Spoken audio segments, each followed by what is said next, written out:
be ready. 5 seconds to go. Start.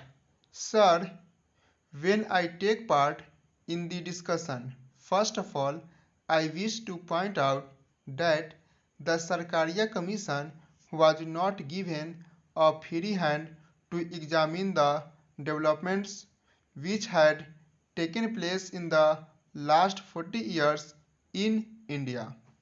The main important point is the terms of reference. By the terms of reference, certain parameters had been fixed. Within those parameters, the Sarkaria Commission has submitted its report. There are more than 200 recommendations. Due to lack of time, it is not possible to deal largely with all these recommendations. But at the same time, the Commission has tried to find out the past history of India. The Commission has said that too much centralization was objected to from the Mauryan period to the Mughal period. The Commission has stated the fact.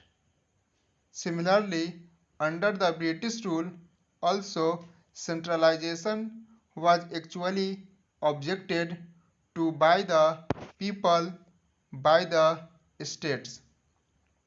The founding fathers of our constitution were painfully conscious that the feeling of Indian nationhood was still in the making and required to be carefully nurtured.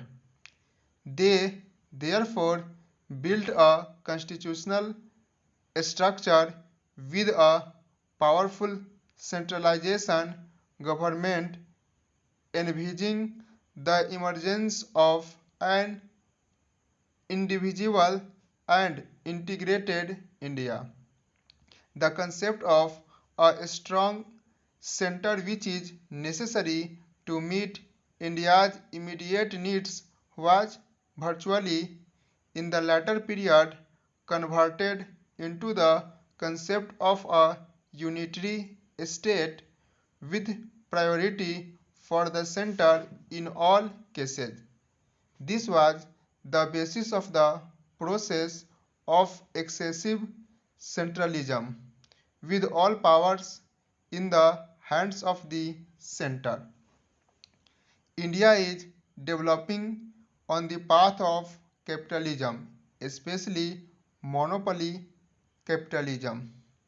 When monopoly capitalism develops in a country, it is then natural that the general argument will be for centralization of the powers in the hands of the central government because they want to protect the interests of the monopoly capitalists and also help the capitalists.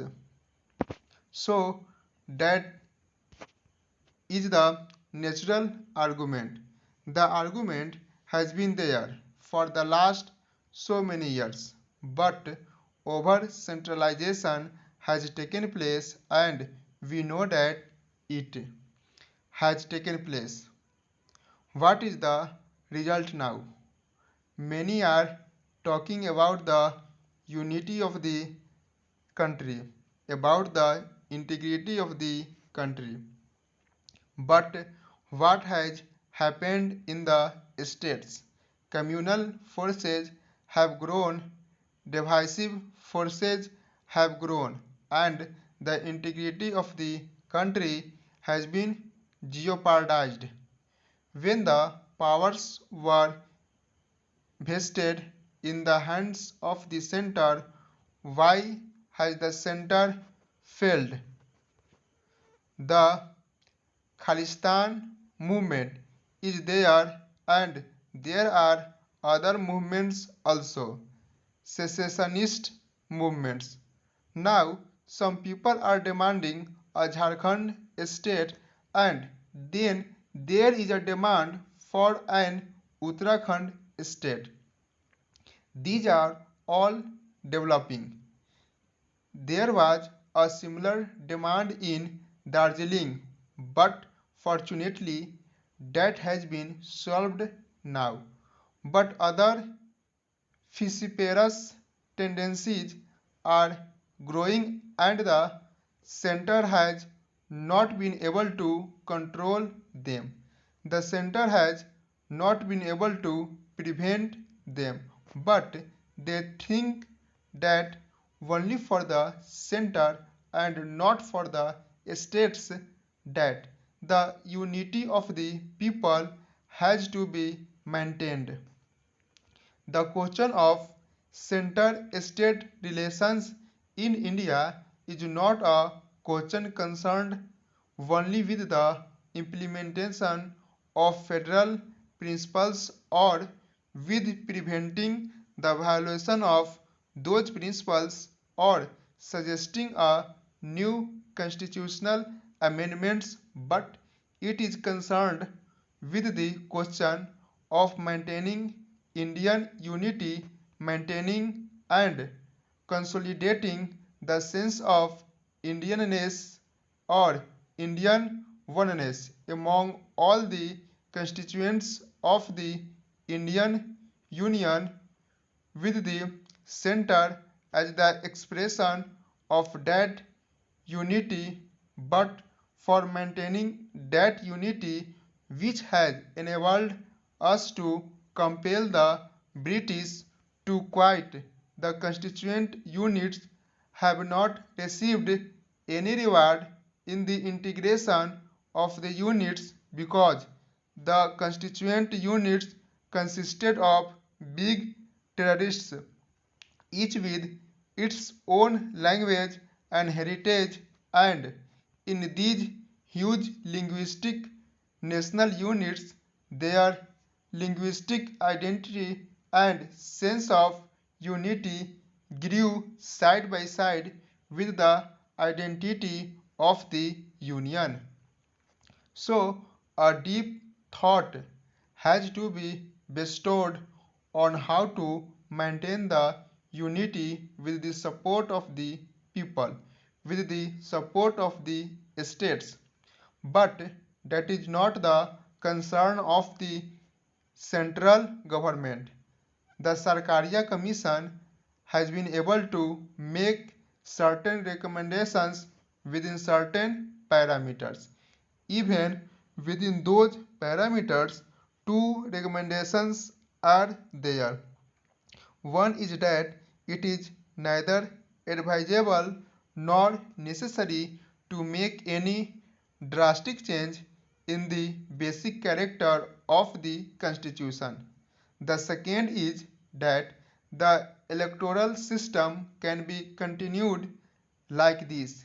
In the second recommendation, the Commission says that it certainly calls for improvement and reform in a number of aspects. The actual working of the Constitution leaves much to be desired. It has said about the changes proposed in the financial aspects of the Indian Union and the states. The arrangements are far from being satisfactory. It has said about the role of the governors, reservation of state bills for consideration of the president, use of extraordinary powers, etc., etc. The Commission has said about the Intergovernmental Council with a comprehensive size. It has said about a National Economic Development Council having a nexus with the Planning Commission, limitation of the centrally sponsored schemes, state finance and planning, etc., etc. Stop.